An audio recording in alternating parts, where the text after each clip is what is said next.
Hello everyone, welcome back to Fairly Determined FM with me. My name is Chris. At the end of last episode, we had a decision to make whether to stay at Spennymoor Town or move to another club. And that decision has been made.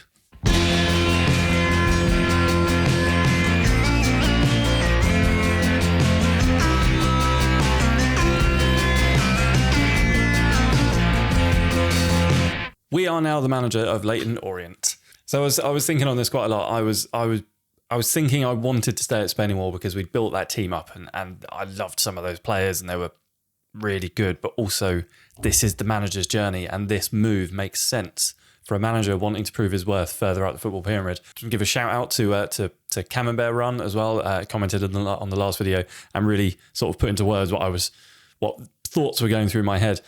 The project at Leyton Orient is going to be a good stepping stone for me in the Football League pyramid. Take a team that got relegated last season and try and get them promoted back at the first time of asking. I think will do wonders for my CV and for my reputation. More so than moving to MK Dons in League One, who had finished the season in 10th but wanted an immediate promotion to the Championship. You know, that's quite a big leap from taking a club in the Vanarama National North up to the Vanarama National League. To go from that to, automatic promotion to the Championship in one season is quite a big leap. This is a bit more of a sensible step, I think. So, I'm really excited to get started. The interesting thing here I've just seen is, this is Chris Bagent will be managing the rivals of Brighton.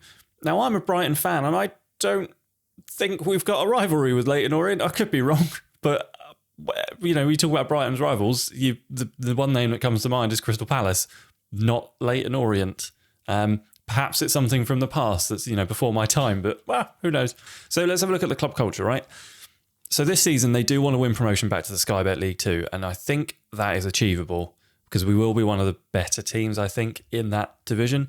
Club culture-wise, they just want to make progress on and off the pitch. So there's no preference to play a certain style or to sign a certain style of player, reputation players or anything like that. So that's good. It's a bit of a blank slate where I can, impose my will, my iron fist of possession-based football on this club. Which is good. Work within the wage budget, that's fine. And then after the promotion this season, after the hopeful promotion this season, getting ahead of myself, really they just want to not get relegated and then start recording some top half finishes. So let's go and have a look. We've got some players in the last year of contract. Connor Wood looks like a decent fullback, star-wise. Oh God. Average rating, no one above a 7. Oh, that was a poor season, wasn't it? And we got a lot of players on loan as well. Wow. This is going to be a job. Right, squad depth. Let's have a look at this. We've got one goalkeeper. Let's have a look at the position overview and goalkeeper. One goalkeeper. Have we really only got one goalkeeper? No. He's leaving. We've got one goalkeeper and he's not very good. Sam Booth. Could Sam Booth do a job? So we're losing our best goalkeeper. Who are we losing? Our best goalkeeper and a decent centre-back. So squad depth-wise, to play the way I want to play, we definitely need a goalkeeper. That's absolutely vital. Good defensive midfielder, another defender, a right-back. Left-back seems to be covered. Right wing, left wing, covered-ish. We need a better striker and probably a good midfielder. So that's a bit of a shopping list then. So that's a lot of shopping to do. And also, these players on loan, they're going to be going too. So that's going to be interesting. So all those players who are currently showing up in the squad depth will also go. None of them played really well enough to warrant renewing those contracts, I don't think. Imam Yan looks like a good midfielder, though. I would like to get him back. So, looking through the squads, just going by star ratings and my core, DNA stats that I like, we've got some relatively okay players. Tackling is a worry. Everyone at the top end of the pitch, not very good with the old tackling. We're pretty good teamwork-wise. Passing is decent across the board. I think we've also got to remember as well that when we actually drop over into League Two, these styles will probably change. I think it's based on the league you're in and relative to the rest of the squad, something like that. What I'm going to do, I'm going to go away. I'm going to have a look at the players that are staying, and I'm gonna put a first 11 together based on those players, and then from there we'll have a better idea of exactly what we need and where, except goalkeeper, because we absolutely need a goalkeeper. Sam Booth. He's probably not better than the one I've got now. That's disappointing. Campbell is the one who's sticking around, isn't it? Sam Booth is better than Campbell. I mean, it's not great. Well, this is... I don't want to say a disaster, but this squad needs a heck of a lot of work. So I've gone through and I've picked the best players that we're going to have available to us without any question next season. So I'm going to give a contract to Connor Wood because he wants to commit his future to the club, and he's a left back, and we need a left back. We don't, apart from him, we don't have one. So, but everyone else on this team sheet here is guaranteed to be with us next season at least.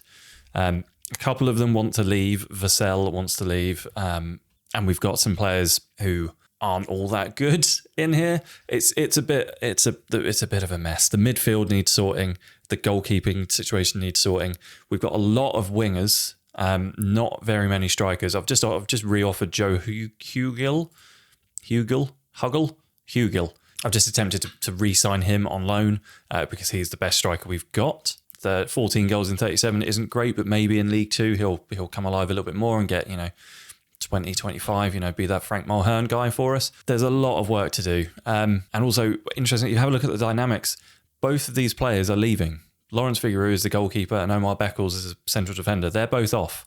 So when they've gone, if you look at the influences, we've got no leaders in the team at all, which is a bit of a problem. So I'm going to have to keep that in mind as well when signing players. There's a lot to do. There is a lot to do here. Staff is not much better. We've got no head of youth development. Our coaching is terrible. Physio, sports science is terrible. This club's a mess. Finances? How are the finances? We're okay financially. We've got $1 million in the bank, but we do seem to be hemorrhaging money from somewhere. Dev centre-wise, again, there's not a lot of prospect use. Well, you've got Jeff Detanga, who could be very, very good, but is nowhere near, he's fast and not much else. He's nowhere near being ready for the first team, and he's the best of an average bunch. He's not bad, really. He doesn't have any physicals to speak of.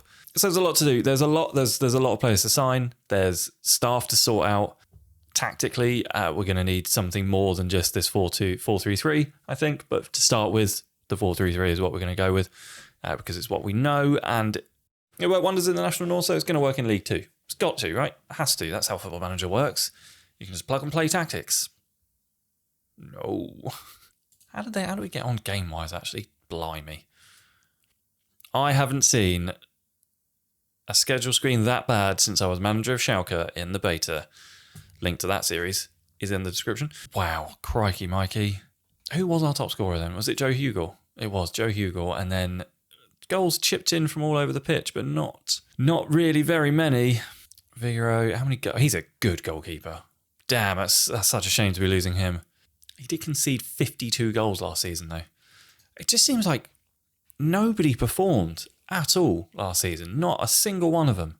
Alex Lacey wasn't doing too badly to what looks like towards the end of the season. Similarly with Daniel Kemp. It's a big rebuild. We've got a job on our hands here. I'm excited though. I'm excited to get started. Friday then I think will be. Wait, this is Friday's episode. Monday. Over the weekend I'm going to get through some of this pre-season, find some players, build this squad, and by Monday, hopefully, by Monday we'll have something that's going to see us win League Two, or at least get promoted from League Two. Who knows? Thank you very much for watching. I hope you enjoyed the episode. If you did, let me know what you thought down in the comments. Leave a like on this video, subscribe if you're not already, and I'll see you back here on Monday for some Leyton Orient. Thanks very much. Cheers. Bye.